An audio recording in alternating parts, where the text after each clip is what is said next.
বিশ্বনবী যখন ইন্তেকাল করতেছেন তখন বলতেছেন আসসালাত আসসালাত আসসালাত। উম্মত তোমরা নামাজ ছেড়ে দিও না, কারণ নামাজ হচ্ছে তোমাদের অশ্লীল কাজ থেকে বাঁচাবে, নামাজ হচ্ছে তোমাদের বিপদ আপদ থেকে বাঁচাবে। ওই নামাজ যদি তুমি ছেড়ে দাও তাহলে তুমি পাপের দলে চলে যাবে। তুমি যদি নামাজ না পড়ো তাহলে তুমি তো মুসলমান থাকতে পারো না। তুমি মুসলমানের ঘরে জন্ম নিয়া মুসলমান পরিচয় দিয়া মুসলমানের কাজ করো না, দেখো তোমার মতো গাদ্দার বেয়াদব আর একটাও নেই। তুমি এত বড় গাদ্দার, এত বড় বেয়াদব, গাদ্দার বেয়াদব তুমি।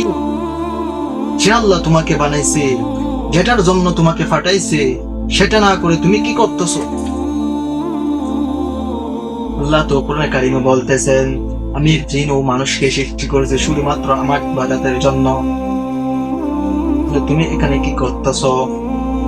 আল্লাহ তাআলা বলতেছেন, ইন্নাস সালাতা তানহা আনিল ফাহশাই ওয়াল মুনকার। নামাজ অশ্লীল ও মন্দ কাজ থেকে বিরত রাখে। তুমি যদি নামাজ পড়ো তাহলে তোমাকে অশ্লীল কাজ থেকে বিরত রাখবে। তুমি যদি নামাজ পড়ো তাহলে তোমাকে নারী থেকে বিরত রাখবে। তুমি যদি নামাজ পড়ো তাহলে তুমি এত মিথ্যা কথা বলতেছো তা থেকে বিরত রাখবে। তুমি যদি নামাজ পড়ো তাহলে তোমার খাদ্যের অভাব হবে না। তুমি যদি নামাজ পড়ো তোমার বিপদ আপদ কেটে যাবে।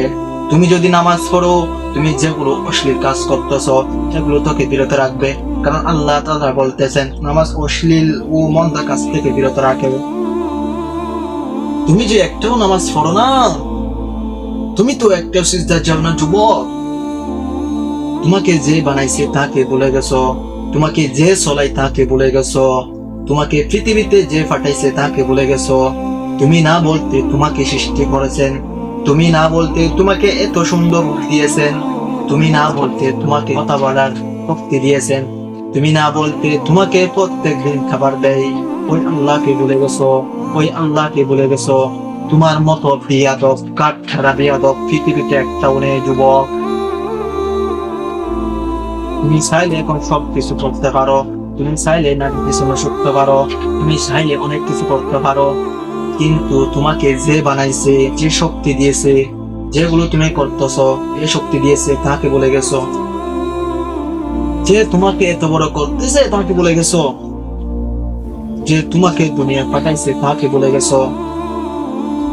নামাজ তো পড়তে জানো না, তার মধ্যেও একদিন নামাজে যাও, জুমাবারে নামাজে যাও, সেখানেও সিজদা দিতে পারো না, সেখানেও নামাজে কি পড়ো এটাও জানো না। তোমার অনার্স শেষ, মাস্টার্স শেষ, তোমার অনার্স শেষ, মাস্টার্স শেষ, তবুও তুমি একটা সূরা বলতে পারো না।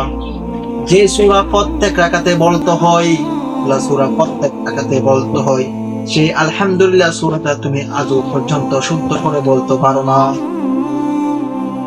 কি পড়তেছো যুবক তুমি?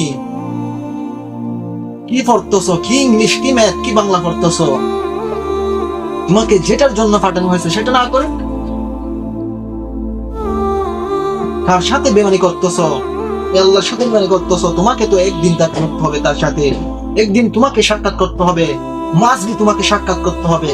সেদিন তুমি কি জবাব দেবে যুবক? তোমাকে তো পাঠানো হয়েছে শুধু আল্লাহর ইবাদতের জন্য। তুমি এখানে এসে কি করতেছো? তুমি ভাবতেছো আমি আমাকে পাঠাইছে আমি আর যাব না, তুমি ভাবতেছো আমি এখানে চিরদিনের থেকে যাব। একবার ভেবে দেখো যুবক, তোমার দাদা ছিল এখন নেই, তোমার বাবা ছিল এখন নেই, তোমার পাড়ার মধ্যে অনেক প্রতিবেশী, অনেক যুবক, অনেক বৃদ্ধরা নেই।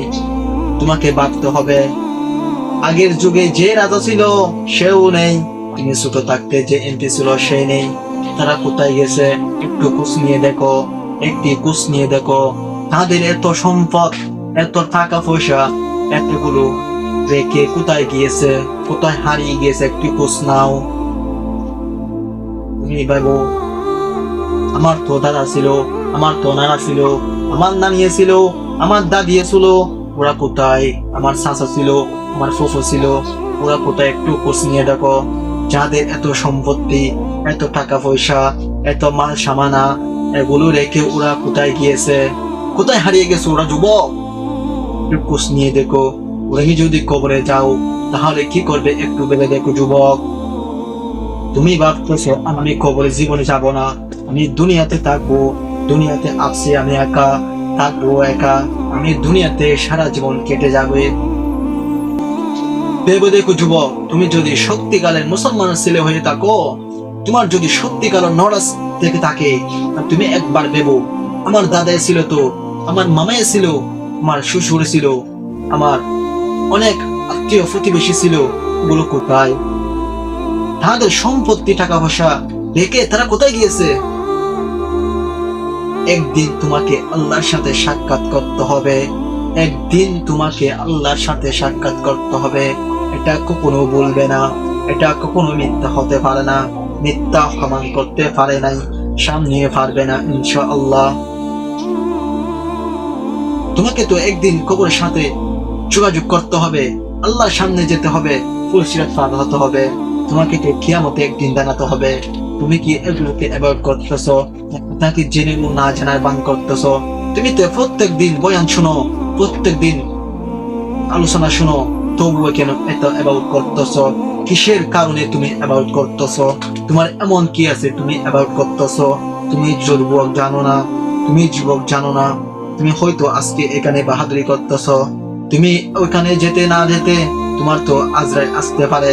তুমি কিসের জন্য বাহাদুরি করতেছো? কি নিয়ে তুমি বাহাদুরি করতেছো? কিসের জন্য তুমি আল্লাহকে সিজদা দাও না? কিসের জন্য তুমি মা বাবার সাথে বেয়াদবি করো?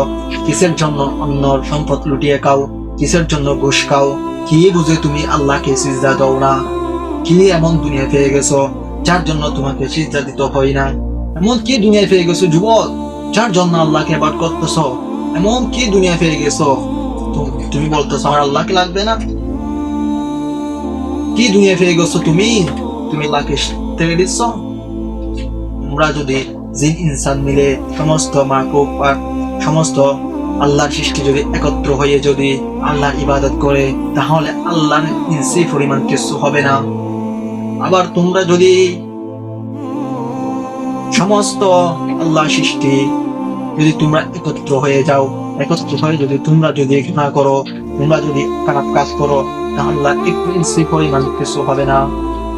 তুমি বাঁচতেছ এগুলো করতেছে আল্লাহর জন্য না যুবক। তোমার ইবাদত তোমার জন্য, তোমার সৎকার তোমার জন্য, তোমার আমল তোমার জন্য, সব তোমার জন্য। ওই দিন তোমাকে দেওয়া হবে, কিয়ামতের দিন তোমাকে দেওয়া হবে, কিয়ামতের দিন তোমার ডান হাতে তোমাকে দেওয়া হবে তোমার আমল নামা। সেই দিনের জন্য তুমি জোগাড় করো, কবরের জন্য জোগাড় করো, তুমি কিয়ামতের জন্য তুমি জোগাড় করো। তুমি ভাবতেছো কিয়ামত হবে না, কবরে যেতে হবে না, একটু ফিউচারে ভেবে দেখো, একটু অতীতে ভেবে দেখো। আমার দাদা ছিল, হয়তো নেই, আমার মামা ছিল, হয়তো নেই, পৃথিবীতে অনেকজন ছিল কিন্তু এখন নেই। ওরা এত টাকা পয়সা রেখে কোথায় গিয়েছে, কোথায় হারিয়ে গিয়েছে? একটা টাকাও নিয়ে যেতে পারে নাই, একটা সম্পত্তিও নিয়ে যেতে পারে নাই। কেন নিয়ে যাই নাই, নাকি নিয়ে যেতে পারে নাই? একটু কোশ নাও যুবক। তার পিছনে পড়ে সময় নষ্ট করতে তো তোমাকে তো সেকেন্ড সেকেন্ড সময় হাজিরা দিতে হবে, সেকেন্ড সেকেন্ড তোমাকে অবশ্যই হাজিরা দিতে হবে। তুমি এক সেকেন্ডে কি করতেছ? মিনিট না যুবক, ঘন্টা না, মাস না, বছর না, এক সেকেন্ড তোমাকে আল্লাহ হাজিরা নেবে। তুমি ভাবতেছ এতগুলো বান্দা, এতগুলো মাখলুকাত কেন কিভাবে হাজিরা নেবে? এতগুলো সৃষ্টি কিভাবে হাজিরা নেবে? ভেবো না যুবক, তুমি অবশ্যই তোমাকে হাজিরা দিতে হবে। তোমার প্রত্যেকটা সেকেন্ড হাজিরা দিতে হবে, প্রত্যেকটা সেকেন্ড তোমাকে হাজিরা দিতে হবে।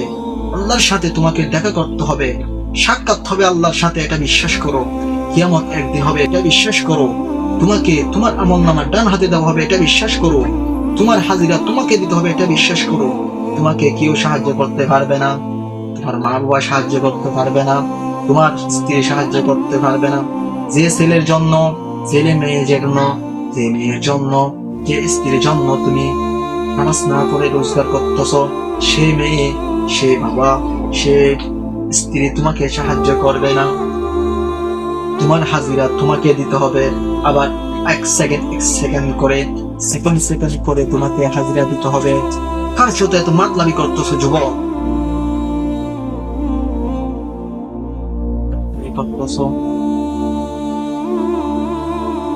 কে বানাইছে তার সাথে কামতারি করতেছ, যে তোমাকে পাঠাইছে তার সাথে কামতারি করতেছ, যে তোমাকে দুনিয়াতে চলতে দিছে তার সাথে কামতারি করতেছ, বিশ্বাসঘাতকতা করতেছ। তুমি আসছো কিসের জন্য? তুমি কি করতেছো? বিশ্বাসঘাতক বেটা তুমি। তোমার সিজদা দিতে মন চাই না। কেন সিজদা দিতে মন চাই না?